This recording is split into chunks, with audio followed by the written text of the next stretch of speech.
Shalom, shalom, bien-aimés. Nous continuons avec nos enseignements sur la prière et aujourd'hui, c'est jour numéro 1 pour nos enseignements sur comment prier pour gagner des âmes pour Jésus-Christ de Nazareth. Bien-aimés, ce que les chrétiens ne comprennent pas, c'est que quand nous avons reçu Jésus comme Seigneur, Sauveur et Maître de notre vie, nous sommes le temple du Saint-Esprit. Le Saint-Esprit habite en nous. Et quand le Saint-Esprit habite en nous, nous sommes l'Église. Nous sommes le corps du Christ. Le corps du Christ commence par toi qui es un chrétien.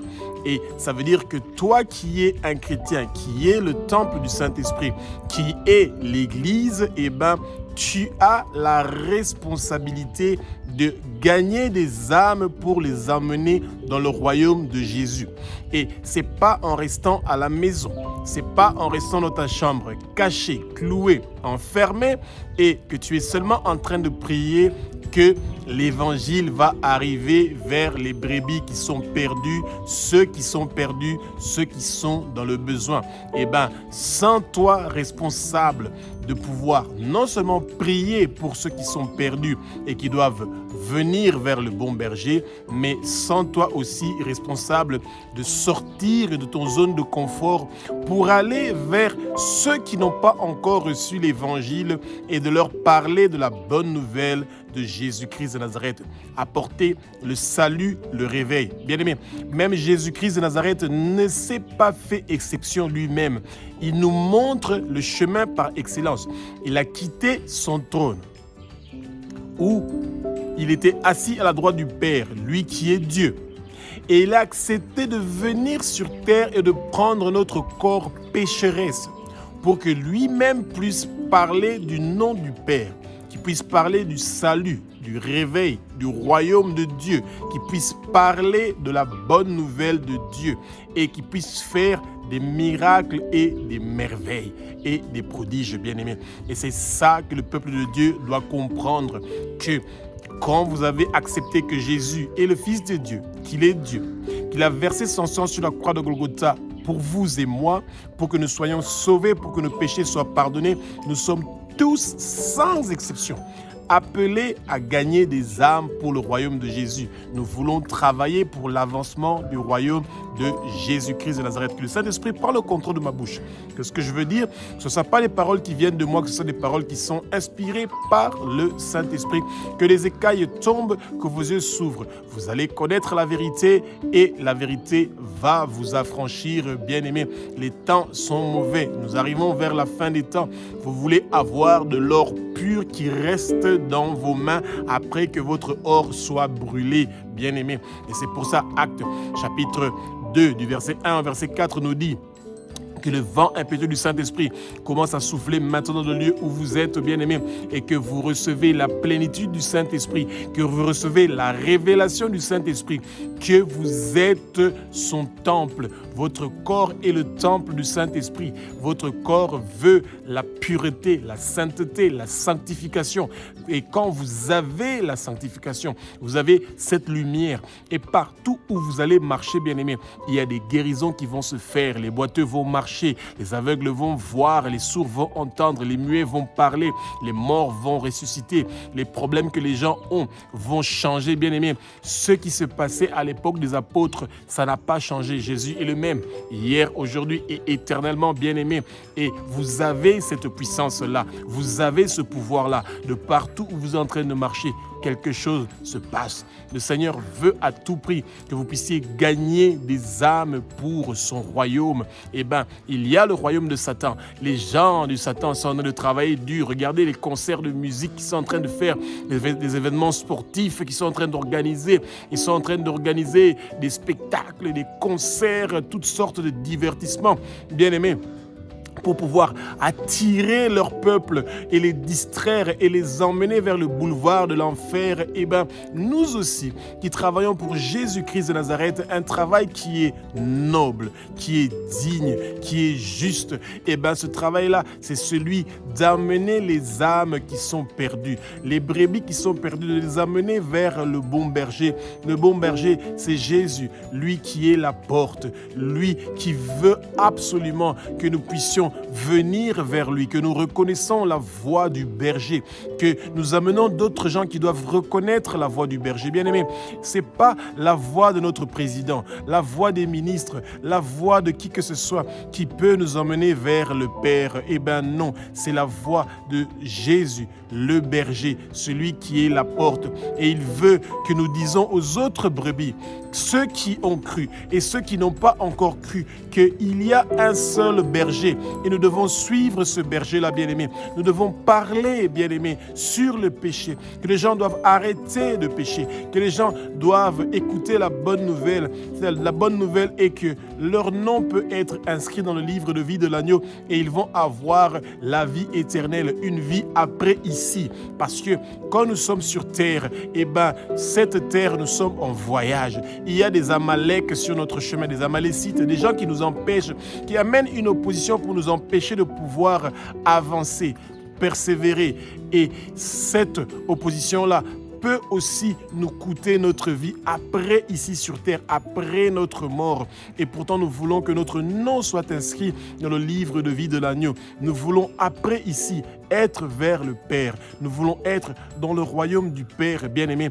Et notre voix, notre bouche est celle que Jésus veut utiliser pour gagner des âmes. Et en cette journée numéro 1, eh bien-aimé, nous allons parler de l'importance que Jésus a de nous voir, vous et moi, nous tous, de parler de comment nous devons faire pour que les brebis qui sont perdues puissent se tourner vers le Seigneur bien-aimé. Et c'est pour ça que le Saint-Esprit vous a donné une flamme, un feu, pour que ce Jésus qui est le Fils de Dieu, qui a versé son sang sur la croix de Golgotha, que nous puissions le présenter aux brebis qui sont perdues. Bien-aimé, Marc chapitre 16 au verset 15 nous dit que le Seigneur nous envoie dans toutes les nations pour annoncer la bonne nouvelle à toute créature. C'est un ordre de mission que Jésus nous donne. Jésus a fait 3 ans sur terre avec son ministère. Mais son ministère ne s'est pas arrêté. Sa mission ne s'est pas arrêtée. La preuve est que nous avons 10 milliards d'habitants dans le monde entier. Il y a moins de 1 milliard d'habitants qui ont reçu Jésus comme Seigneur Sauveur et Maître de leur vie. Et jusqu'à preuve de contraire, il y a plus de 9 milliards d'habitants qui sont sur le boulevard de partir vers les temps de feu. Ça veut dire vers l'enfer. Et sans votre voix, sans votre bouche, sans que vous puissiez parler, partir dans votre communauté, dans votre famille et commencer à prier et à commencer à parler du salut, du réveil, de la bonne nouvelle de Jésus, eh bien, rien ne va se passer, bien-aimés. Et c'est pour ça que le Seigneur veut que vous puissiez utiliser cet ordre de mission-là qu'il vous a donné. Abba, notre Père qui es aux cieux, notre Dieu, notre Roi, pardonne-nous que tu nous as donné un ordre de mission pour aller partout dans le monde entier pour annoncer ta bonne nouvelle. Nous te remercions pour ta bonté que jusqu'à présent, tu as toujours été compréhensif envers nous. Maintenant que le Saint-Esprit nous équipe pour que nous puissions avoir les paroles, que nous puissions avoir le courage, la persévérance, de parler du nom de Jésus dans nos familles, de parler du nom de Jésus à notre travail, dans nos communautés, partout où nous partons. Que nous n'ayons pas la honte, que nous ne sentons pas coupables, que nous n'ayons pas la peur, le rejet. L'esprit du rejet doit nous quitter, que nous ayons peur que si nous parlons de Jésus, les gens vont nous rejeter. Et aujourd'hui, nous n'allons pas avoir honte de toi. Parce que ta parole dit que si nous avons honte de toi, devant les gens, le jour que nous aussi nous serons devant toi, tu vas aussi avoir honte de nous. Jésus, que notre étoile, notre destinée soit à toi. Que nous puissions faire des choses qui vont faire briller ton royaume. Nous voulons être ces étoiles qui vont faire briller la vie des autres gens qui veulent venir vers toi. Nous voulons être des gagneurs d'âmes qui vont emmener une quantité industrielle de ton peuple, qui vont quitter le royaume des ténèbres pour se tourner vers toi, Jésus. Bien-aimés, ouvrez votre bouche. Vous avez eu cette grâce-là de rencontrer le Seigneur. Maintenant, le moment est arrivé que vous aussi, vous commencez à emmener d'autres gens vers le Seigneur. Priez le Seigneur. Votre prière seulement ne va pas suffire. Vous devez ouvrir votre bouche, vous devez parler. Et c'est comme ça que l'évangile va arriver. La flamme, le feu qui est en vous, qui est en train de brûler. Utilisez cette flamme-là, utilisez ce feu-là. C'est pour ça que vous voyez qu'il y a des croisades qui sont organisées, qu'il y a des campagnes d'évangélisation qui sont en train d'être organisées, qu'il y a des évangélistes qui sont en train de partir partout dans le monde entier pour aller annoncer la bonne nouvelle. Ce n'est pas seulement pour guérir les malades, ce n'est pas seulement pour qu'il y ait des miracles, qu'il y ait des prodiges, non. C'est pour que la vie des gens soit sauvée. Et le jour du jugement, on va brûler notre or. Et l'or qui va rester dans nos mains, ça sera de l'or pur. Ça sera ces gens que nous avons présentés vers le Seigneur. Et nous ne devons pas seulement les présenter vers le Seigneur, mais nous devons les présenter et les laisser au Seigneur. Bien-aimés, Philippe était le premier évangéliste dans la Bible. Et quand il a rencontré l'eunuque éthiopien, il a baptisé et il a disparu. Est-ce que nous savons qu'est-ce qui s'est passé après avec l'eunuque éthiopien? Eh bien aimé, l'Éthiopie est le pays qui n'a jamais connu la colonisation. Et ils ont reçu Jésus. Ils ont reçu la révélation de celui dont dans Ésaïe 53 on est en train de parler. Celui qui devait venir pour souffrir à notre place, pour payer le prix avec son sang. Il s'appelle Jésus. Celui qui est en train de marquer son peuple à notre oreille droite, à notre pouce droit, à notre orteil droit. Nous sommes marqués par le sang de Jésus et le sang de Jésus est en train de laver nos cœurs. Et quand nous nous connectons à d'autres gens, eh bien, eux aussi vont recevoir cette marque-là de Jésus. Et ils vont se tourner vers celui qui est notre Créateur, le Roi des rois, le Seigneur des seigneurs, Jésus-Christ de Nazareth. 1 Corinthiens chapitre 6 au verset 19 nous dit que Jésus utilise notre corps, qui est le temple du Saint-Esprit, pour aller visiter ceux qui sont perdus, bien-aimés. Et ça veut dire que quand nous restons cloués dans notre chambre, dans notre maison, et que nous disons que notre mission, c'est de prier seulement à la maison, et le monde va changer, le monde va connaître Jésus, Internet va faire connaître Jésus, l'intelligence artificielle va faire connaître Jésus et on peut gagner de l'argent. Eh bien aimé, là il y a un problème. Jésus est un avec le Père. Le Père est un avec Jésus. Et nous sommes en Jésus et Jésus est en nous et nous faisons un. Et ça veut dire que la mission que Jésus a fait sur terre pendant 3 ans, nous continuons avec cette mission-là. Nous avons l'ordre de mission de partir et de continuer à annoncer l'évangile de Jésus-Christ de Nazareth. Et bien aimé, le premier évangéliste était Philippe. Et partout où Philippe était en train de partir, il y avait des guérisons, il y avait des miracles, il y avait des changements, il y avait des transformations. Les gens recevaient les fruits du Saint-Esprit. Les gens étaient en train de se repentir, de confesser leurs péchés. Bien-aimés,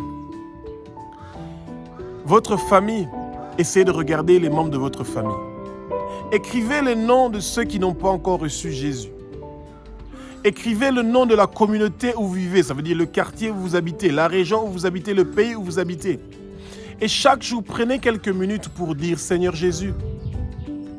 Ces gens ont besoin d'avoir la vérité. Ne les laisse pas tomber. Ils ont le droit d'avoir la vie éternelle. Donne-leur la vie éternelle. Je viens, je me mets à la brèche et je veux que tu m'utilises pour partir vers les gens de ma famille. Que les écailles tombent pour qu'ils puissent recevoir la vérité. Que quand je veux leur parler, que toute opposition qui veut les empêcher de recevoir Jésus, que ces oppositions-là reçoivent le feu et quittent au nom puissant de Jésus. Que tout esprit impur ou malsain, toute puissance, tout pouvoir qui empêche qui que ce soit de ma famille, de ma communauté, de ma région, de mon pays, de écouter ta parole, de recevoir le salut, de reconnaître que Jésus est le Fils de Dieu, qu'il est Dieu, qu'il a versé son sang pour lui, que tous ces pouvoirs-là soient brûlés, détruits, démolis au nom puissant de Jésus. Ils n'ont pas le droit d'arrêter ma famille. Ils n'ont pas le droit de me arrêter, de mettre une opposition contre moi pour que je ne puisse pas ouvrir ma bouche pour parler du nom de Jésus, pour parler du nom de Abba, notre Père qui est aussi notre Dieu, notre Roi. Bien-aimé, le Seigneur veut à tout prix utiliser notre bouche, votre bouche, pour que ceux qui sont perdus puissent se tourner vers lui. Et ce travail-là, ce n'est pas notre Église qui va faire ce travail-là. Ce n'est pas parce qu'on a donné de l'argent à l'Église pour l'évangélisation que d'autres gens vont partir faire ce travail-là. Non, vous aussi, vous êtes appelés à faire ce travail-là, bien-aimés.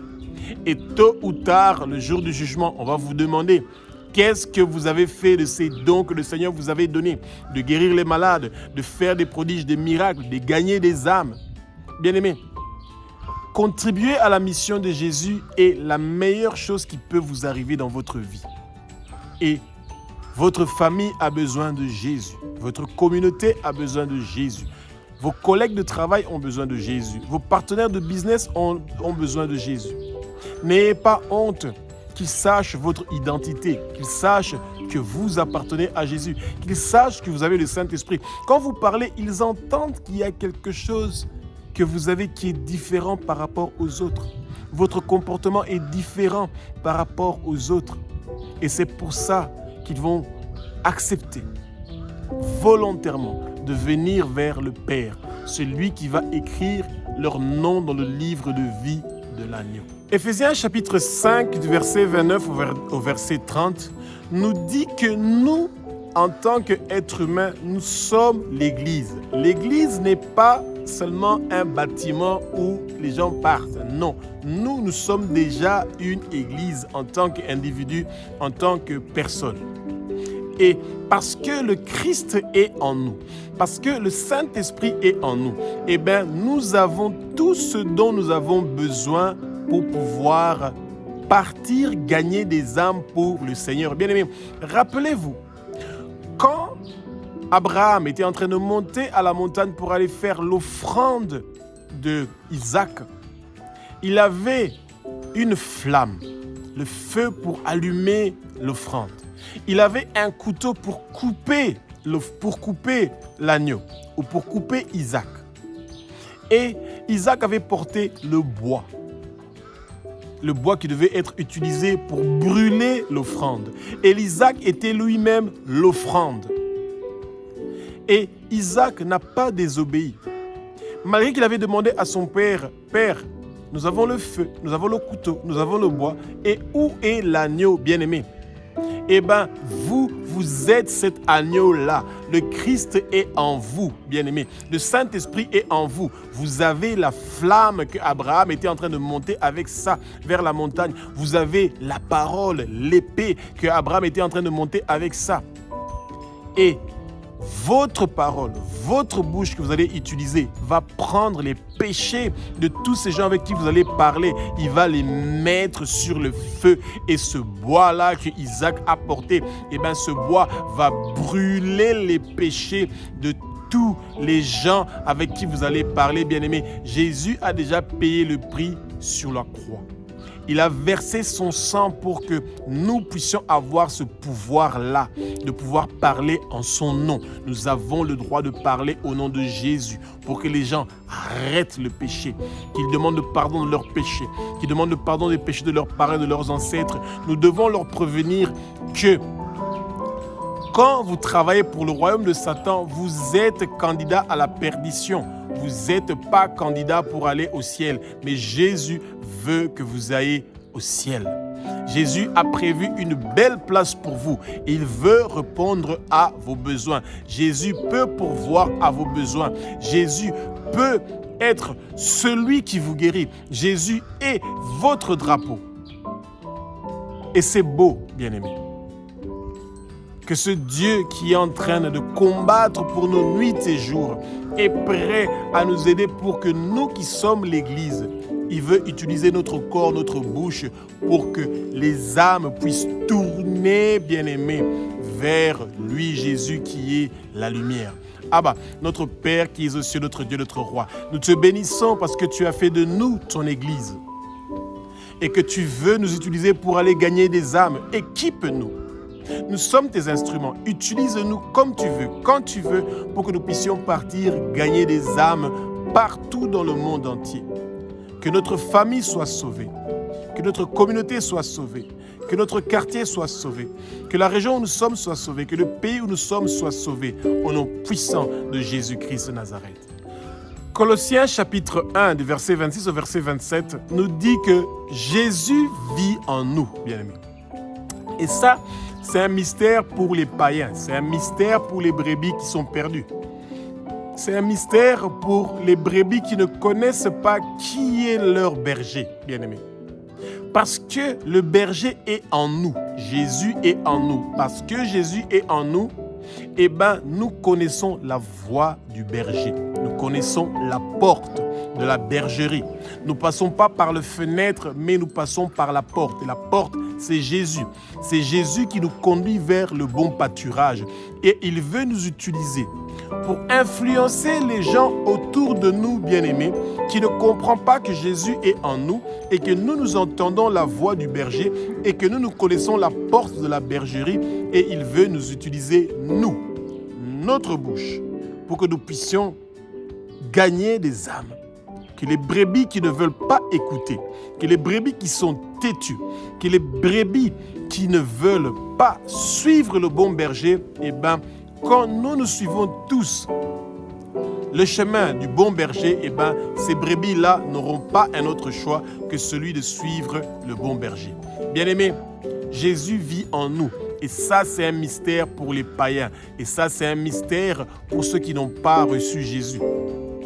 Et vous êtes responsables, nous sommes responsables d'apporter le salut, le réveil dans les marchés, dans les parcs, dans les rues, dans notre travail, dans notre famille, partout où nous allons, nous devons parler de Jésus, de notre identité, de qui est Jésus, de gagner des âmes.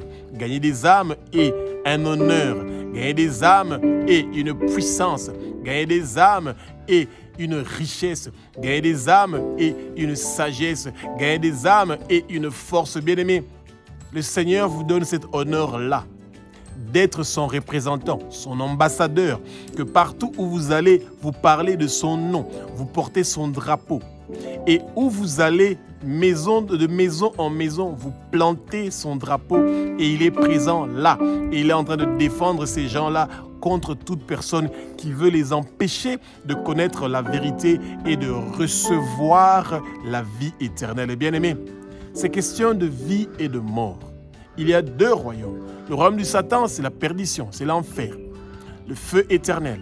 Et le royaume de Jésus, c'est la vie éternelle. Et bien Jésus veut nous guérir physiquement et spirituellement. Et quand les âmes sont gagnées et ils viennent vers Jésus, pas pour maintenant quand ils sont sur terre, mais c'est aussi après leur mort. Et c'est pour ça que nous voulons gagner tous ces âmes-là pour le Seigneur. Que le Seigneur ouvre nos yeux, que les écailles tombent. Nous allons connaître la vérité et la vérité va nous affranchir, nous et ceux à qui nous parlons du nom de Jésus. Leurs écailles aussi vont tomber, eux aussi vont connaître la vérité, comme nous, comme vous. Et nous tous, notre nom sera inscrit dans le livre de vie de l'agneau. Sur notre front sera inscrit le nom de la nouvelle Jérusalem où nous sommes en train de partir. Sur notre front sera inscrit le nom de Abba, notre Père qui est aux cieux. Sur notre front sera inscrit le nom de Jésus-Christ de Nazareth qui est le roi des rois, le Seigneur des seigneurs. 1 Corinthiens chapitre 12 au verset 27 nous dit que nous sommes le corps du Christ. Et bien aimé, souvent les gens, quand ils entendent parler de corps du Christ, ils pensent que c'est les églises qui ont reçu Jésus. Toutes ces églises-là, ensemble, forment le corps du Christ. Eh bien, ça, c'est une interprétation qui est vraie, mais l'interprétation qui est encore meilleure, c'est que vous et moi, individuellement, nous sommes le corps du Christ. Et quand chaque individu se rencontre ensemble, nous formons ce corps du Christ que l'époux, Jésus, va venir récupérer son épouse, l'Église. Et nous sommes l'Église. Jésus vit en nous. Eh bien, notre corps est le temple du Saint-Esprit. Et le Saint-Esprit habite en nous dans l'Église. Nous sommes l'Église. Et parce que nous sommes l'Église, parce que nous sommes le corps du Christ, eh bien, la mission du Christ est aussi notre mission. Et la mission du Christ était la mission de gagner les âmes pour le Père. Eh bien, nous aussi, nous avons cette mission-là de gagner les âmes pour le Père bien-aimé. Et que personne ne vous trompe. Personne n'est exempté de gagner les âmes pour le Christ. Nous tous, nous sommes appelés à emmener les brebis perdues vers le Seigneur. Abba, notre Père qui es aux cieux, notre Dieu, notre Roi. Nous te bénissons que toi, tu as fait de nous le corps du Christ. Quel honneur de faire partie de la mission du Christ. Et maintenant, nous te demandons la connaissance. Maintenant, nous te demandons la sagesse, l'intelligence, la science, le discernement, les moyens pour que nous puissions partir partout dans le monde entier pour gagner des âmes pour le royaume de Jésus-Christ de Nazareth. Père, merci pour ta bonté. Père, merci pour ta grandeur, pour tes merveilles. Toi qui as créé le ciel, la terre, les mers et tout ce qui s'y trouve. Toi qui nous as créés, tu nous as formés. Continue à nous former pour que nos cœurs arrêtent de s'endurcir. Que toute personne que nous allons rencontrer sur notre chemin et que nous allons parler de Jésus, qu'il n'endurcit pas son cœur. Que le sang de Jésus lave le cœur de cette personne-là. Que cette personne-là soit marquée par le sang de Jésus. À son oreille droite, son pouce droit, son orteil droit. Et que le sang de Jésus lave les péchés de toute personne que nous allons rencontrer. Que les écailles tombent, que leurs yeux s'ouvrent. Ils vont connaître la vérité et la vérité va les affranchir.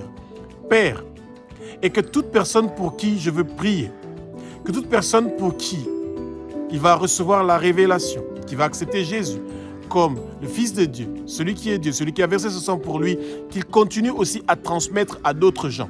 Qu'à travers ma bouche, à travers ma prière, à travers ces gens qui vont donner leur vie à Jésus, qu'il y ait des évangélistes qui vont naître, qu'il y ait des pasteurs qui vont naître, des apôtres, des grands hommes de Dieu, des docteurs, des enseignants, des diacres, des prophètes.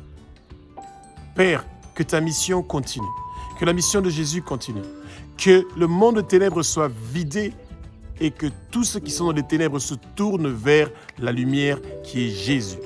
Et utilise moi et tous les gens à qui je veux parler du nom de Jésus pour pouvoir accomplir cette mission-là.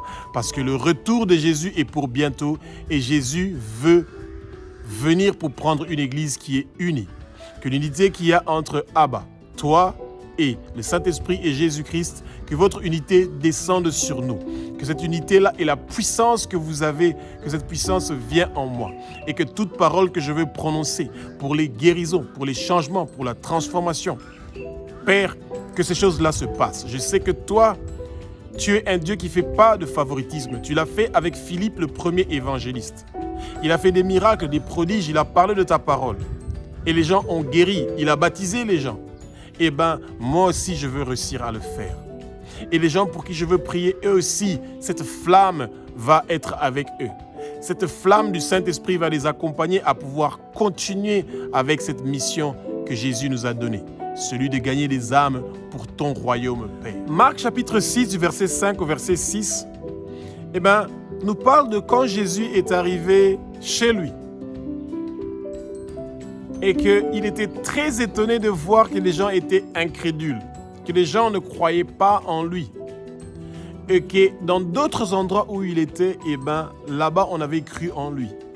Et les gens étaient en train de courir vers lui pour écouter la parole, pour être enseignés, pour avoir des miracles et des merveilles. Et dans sa propre nation, sa famille, ils étaient incrédules. Ils ne croyaient pas. Nul n'est prophète chez lui, bien-aimé. La première opposition que vous allez avoir sera les gens de votre famille parce qu'ils vous connaissent. Ils se rappellent de votre enfance, de tous les bêtises que vous étiez en train de faire, de tout ce que vous étiez en train de faire. Ils vont dire, lui, c'est impossible. Comment il peut nous parler de Jésus? Eh bien, c'est parce que la lumière du Seigneur est en train de leur éclairer et que vos prières sont en train de bloquer leurs problèmes. Vos prières sont en train d'éliminer leurs problèmes. Bien-aimés, le Seigneur travaille par ricochet. Ça veut dire que quand vous recevez une bénédiction, une rosée ou une faveur, c'est prolongé vers vos frères, vos sœurs et les gens de votre famille. Ils reçoivent ça sans le savoir. Et c'est pour ça que parce que la vie est facile, qu'ils ne rencontrent pas les difficultés, les problèmes, qu'ils pensent que tout va bien. Mais le problème qu'il y a est que vous ne pouvez pas leur donner une place au ciel, au paradis. Non. Cette place-là, ils l'obtiennent eux-mêmes. Ils doivent donner volontairement eux-mêmes leur vie à Jésus. Toutes les autres choses, vous pouvez faire ça pour eux. Vous pouvez prier pour eux pour leurs péchés. Vous pouvez demander le pardon pour leurs péchés. Vous pouvez prier pour que leur entreprise marche, pour qu'ils aient la guérison, pour que leur santé soit bien, pour qu'ils aient le bien-être. Toutes ces choses, vous pouvez faire ça pour eux. Mais vous ne pouvez pas leur donner la vie éternelle. La vie éternelle est donnée par celui qui est le chemin. Et cette personne-là, c'est Jésus. Jésus est le seul chemin qui mène vers le Père. Vous et moi, notre pasteur, votre église, ne sont pas le chemin qui mène vers le Père. Le chemin qui mène vers le Père s'appelle Jésus. Et c'est pour ça que le Seigneur veut utiliser notre bouche, surtout pour nos familles. Nous devons prier pour eux, mais aussi ne pas nous arrêter de parler. Et chaque fois, ils vont vous énerver, ils vont vous mettre en colère, ils vont faire des choses pour vous tester, pour voir jusqu'où vous allez aller dans votre patience. Mais ne cédez pas, soyez fermes. Continuez à leur montrer que vraiment la lumière du Seigneur est avec vous et que vous avez réellement un changement et que ce changement-là est en train de faire des merveilles dans votre vie, que vous êtes heureux, que vous êtes dans la joie, que vous êtes dans l'allégresse. Et cette joie-là peut aussi venir vers eux. Quand ils vont voir qu'ils vous ont déçus, qu'ils vous ont jeté des pierres, qu'ils vous ont insulté, qu'ils vous ont maltraité, malmené et que vous n'avez pas réagi, que vous les avez bénis, eh bien, ils seront choqués, bien-aimés. Et ils vont se dire, eh bien, nous aussi, nous voulons avoir ce qu'il a. Cette grâce-là, ce courage-là de persévérer et de continuer. Abba, notre Père qui es aux cieux, notre Dieu, notre Roi, je remets ma famille et toute ma lignée familiale entre tes mains. Touche leur cœur, que les écailles tombent, que leurs yeux s'ouvrent. Que toute personne de ma famille qui n'a pas encore reçu Jésus, qu'il reçoive Jésus aujourd'hui, maintenant, tout de suite. Que toute personne de ma communauté qui n'a pas encore reçu Jésus, qu'il reçoive Jésus aujourd'hui, maintenant.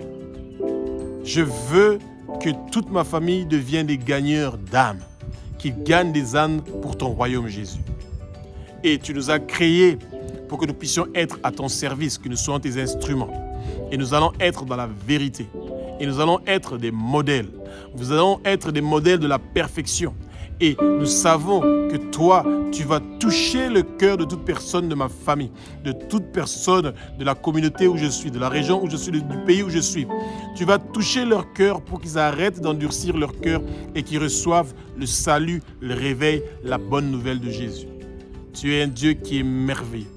Tu es un Dieu qui s'occupe de nous, nuit et jour. Et nous te faisons confiance que tu ne vas pas laisser que ma famille soit perdue, que la région où je suis soit perdue, que le quartier où je suis soit perdu, que la communauté dans laquelle je suis soit perdue, que le pays où je suis soit perdu, que les nations soient perdues. Père, nous remettons aussi Israël, ton pays spécial, ton peuple spécial que nous aimons, que nous bénissons. Et nous savons que toi, tu vas faire des merveilles pour que toute personne dans le monde entier ne soit pas perdue, qu'il se tourne vers toi et qu'il vienne vers ton royaume au nom puissant de Jésus-Christ de Nazareth. Les chrétiens se posent souvent la question de savoir pourquoi Dieu n'a pas envoyé des anges. Jésus peut aussi envoyer des anges pour aller parler aux êtres humains et ils vont écouter. Eh bien, Dieu est un Dieu qui est juste. Il ne s'est pas fait d'exception aussi pour son fils Jésus. Il n'a pas épargné son propre fils, son unique fils bien-aimé, qu'il a envoyé sur terre pour venir parler de son nom, pour venir parler de son évangile. Et Jésus, Dieu, a pris la forme humaine. Il est venu en tant qu'humain sur terre pour annoncer la bonne nouvelle. Et c'est ça les évangiles que vous entendez dans le livre de Marc, dans les livres de Matthieu, de Marc, de Luc et de Jean. Parce que il veut que ce soit quelqu'un qui a le corps humain, qui peut témoigner du nom du Père, qui peut témoigner de la bonne nouvelle du Père. Et Jésus nous a choisis, nous, et pas des anges, pour annoncer la bonne nouvelle. Les anges ne peuvent pas prier, les anges adorent. Nous pouvons prier. Et parce que nous pouvons prier, ça veut dire que nous pouvons demander des choses. Nous pouvons demander pour les autres. Les anges ne peuvent pas demander pour les autres. Les anges exécutent les ordres. Les anges adorent. Eh bien, nous pouvons prier. Et nous demandons au Père maintenant, nous demandons au Père aujourd'hui, d'être avec nous partout où nous allons partir, où nous allons ouvrir notre bouche. Qu'un feu, qu'une flamme s'allume pour pouvoir éclairer toute personne qui a besoin de se tourner vers la lumière, bien-aimé. Et Dieu est un Dieu qui est merveilleux.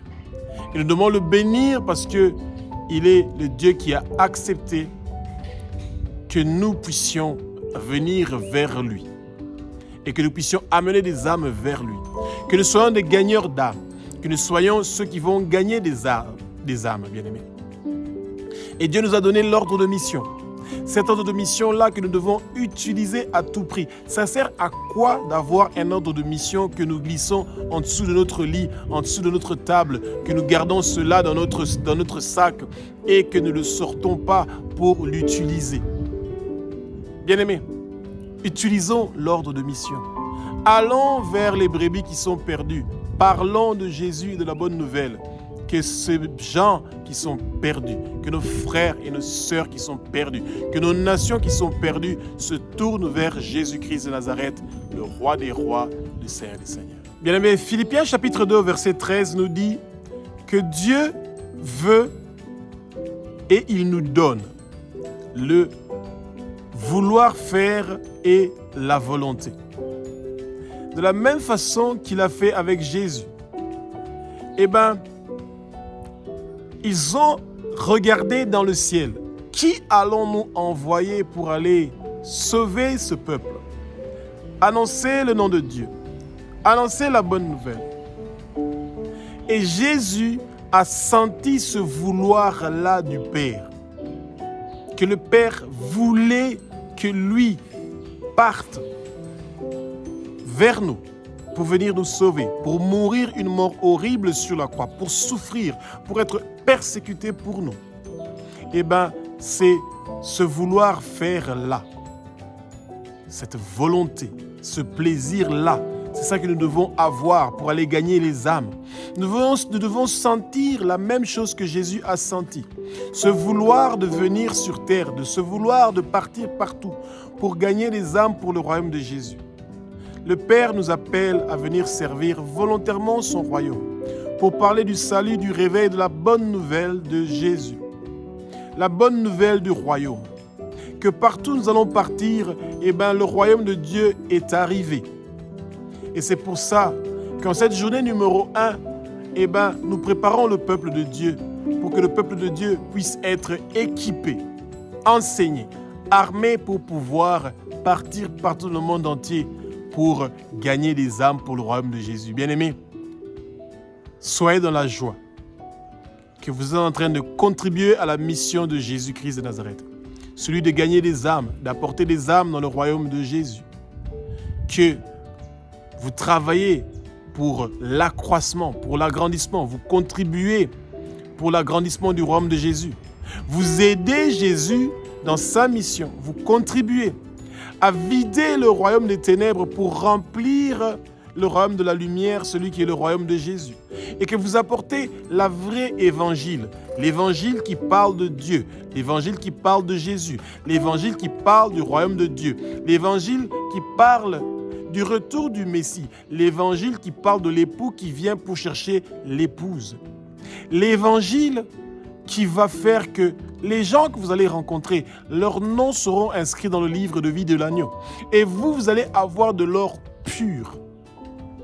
Que quand cet or-là sera brûlé, le Seigneur va se rappeler que vous avez travaillé avec acharnement pour que ceux qui sont perdus puissent se tourner vers Jésus, le berger, la porte. Que les brebis qui sont perdues puissent venir vers le bon berger. Et que les brebis qui sont perdues puissent nous accompagner.